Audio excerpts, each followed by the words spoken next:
really scary when you heard the FBI director, who typically sometimes lowballs the threat, said it is a hornet's nest out there, and that even ISIS is rearing its ugly head, that there's so many of them coming at us. How dangerous is this moment for America? Well, first of all, I want to say happy birthday to you, Rita. Thank I you. just found out it's your birthday. Wonderful to have.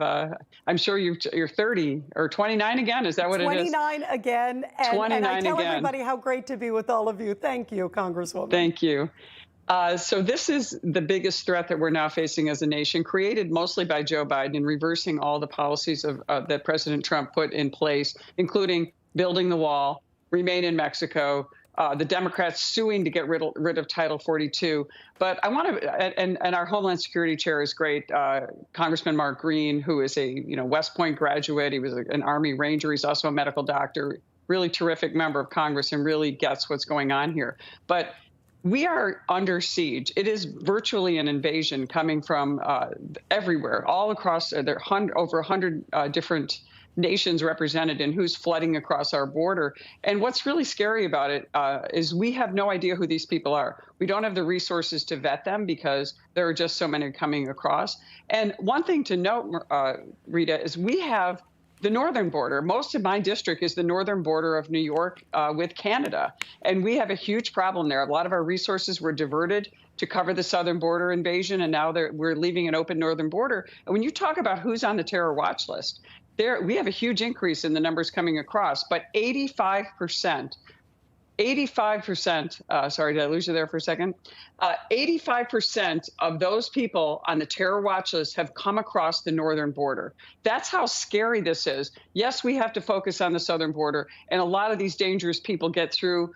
Many of these, I would say, not innocent people, but people who are being human trafficked here, who aren't on the terror watch list. They are like hiding themselves as all this mad rush of millions of people coming across our border. But this is really dangerous. A 350% increase in the northern border as well. And it is a very short trip by train or by car to get from the northern border of New York to New York City to join terror cells. And it only took 19 terrorists to take down our nation and really cause a huge problem with our country and lose so many, nearly 3,000 precious lives at 9/11 just 20 years ago or so. So we have to be very vigilant, and the Biden administration is completely derelict in their duty. Alejandro Mayorkas continues to lie to the American people about what's really happening. They have done everything they can to incentivize people coming here, along with Governor Kathy Hochul, who has given even more money to bring even more migrants here to our country, and they're slipping through the cracks, and they're just walking across, as we see. And Congresswoman, you brought up Governor Kathy Hochul. This was amazing. In the mix of all this, as you're talking about those huge numbers from the northern border, which I am so glad you're drawing attention to. Also, in the slew of this, now we had the governor of New York sign the Clean Slate Act, which wipes the criminal record. It seals the record of criminal offenders once they complete their sentences on certain crimes. How dangerous is that combination?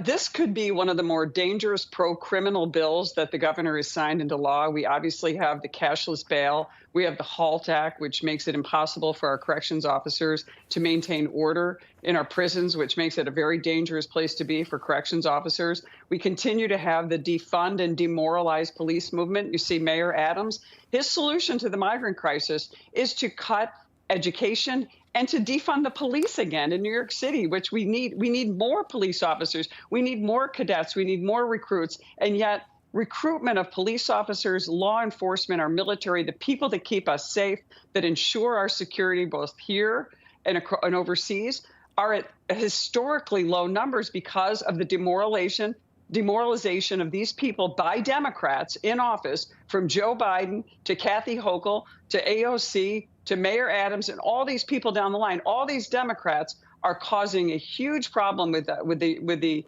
ability to recruit good people, and now they're cutting the funding again. Remember, New York City cut the funding for police. They defunded the police already a couple of years back because of the bumper sticker type of statements made by AOC and others who don't respect or understand the importance of security in our communities.